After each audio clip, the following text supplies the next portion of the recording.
I open it up. I get right here, and Sharon's laying in the floor, face down. I reached right up here, got the gun. I just reached up just like that, grabbed it, stuck it in my pocket, came around just like that. And about that time, he's right up on me. He kind of rushed up on me a little bit, and that's when I just pushed him. Boom, boom, boom. On the docket tonight, a case involving a man. He's been married 6 times. 4 of his wives are dead. His 6th one was killed by an intruder who he then killed.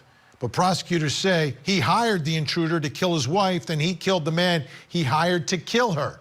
Julie Grant has more. Boom, boom, boom, boom, boom. And he's just laying there.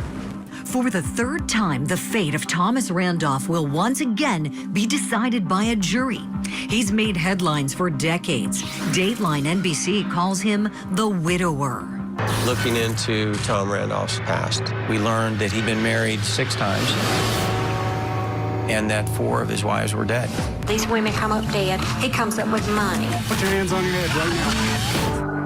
In May of 2008, Randolph called 911, reporting a masked intruder had shot his wife Sharon and killed her, and that he had shot and killed the intruder. 911 emergency, Hernandez, 42. My wife's been shot and there's a guy in my house and I shot. The masked man was actually Randolph's handyman, 38-year-old Michael Miller. Randolph gave police a walkthrough of what he said happened. She gets out, closes the door. She goes on in, starts walking in. I open it up. I get right here, and Sharon's laying in the floor, face down. I reached right up here, got the gun, and about that time, he's right up on me. Boom! And he started going out toward the shed. Investigators saw inconsistencies between Randolph's story and evidence from the crime scene. They discovered Randolph had multiple life insurance policies on Sharon. And they found an alarming pattern. Randolph had other wives who died mysteriously, leaving large sums of life insurance payouts to their widower. Randolph was arrested in January of 2009 and went to trial in 2017.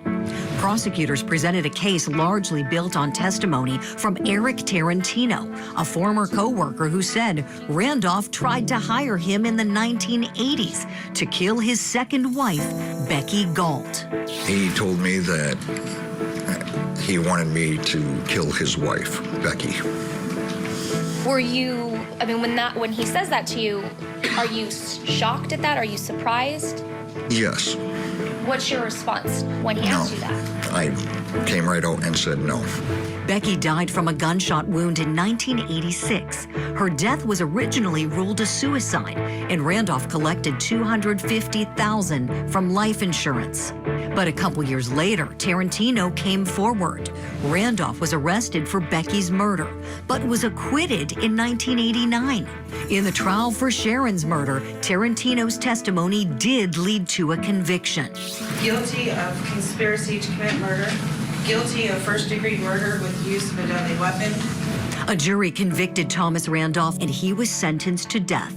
But Randolph's attorneys appealed, arguing that the Becky Gault case should have never been allowed in as evidence at trial as a prior bad act. After all, he had been acquitted.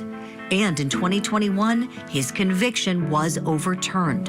Randolph has been in jail since his 2009 arrest. Behind bars, he still maintains his innocence, telling NBC this. I'm not a killer, I'm not a stalker of women, just the opposite, I love women. Unbelievable. All right, Al, what do you think of the Black Widower? Well, you know, Vin, I just say that the secret of a happy marriage remains a secret, okay, based on this guy with 6 marriages. But he has not the most marriages in history. There's actually a man by the name of Glenn Wolfe who had 31 marriages, 31 monogamous marriages. So how many of those spouses survived? Every one of them, actually, believe it or not. So, so in this respect, You know, obviously he's doing a little worse with regards to 4 out of 6. It's a horrendous case, but I got to tell you, the matter needed to be reversed and remanded for a new trial, because they're right. They should not have used a matter in which he was acquitted to base that and move that forward with regards to this case. If they didn't have the strong enough evidence, then you don't prosecute. If they've got the evidence, you prosecute. So by trying to use that other case on top of him, it was unfair, and the court saw right through it. We've seen 2 very good decisions from the bench this evening. Darnell, have you ever seen a case where someone, other than a mob case, where someone's hired a hitman to take someone out and then takes out the hitman himself? No, that was ingenious. Obviously it didn't work, but he tried to kill 2 birds with 1 stone. So this guy was definitely ramping it up. But to piggyback on what Al said, the prosecutors sometimes they get lost. Uncharged misconduct is uncharged. They charged, they got acquittal, and they still use it. So if they were going to use it later, they shouldn't have charged it. Then it would have been truly uncharged. So I think we sometimes get caught up and just keep going with the theories that don't work. But I think in this particular case, this guy is guilty of sin, and Jennifer probably would agree with that. All right, Jennifer Brandt, you have 15 seconds here. He's going to be in a wheelchair. Any sympathy for this guy? No sympathy, Vinny. 6 wives, they're all gone. No sympathy at all. All right, fasten your seatbelts. Up next.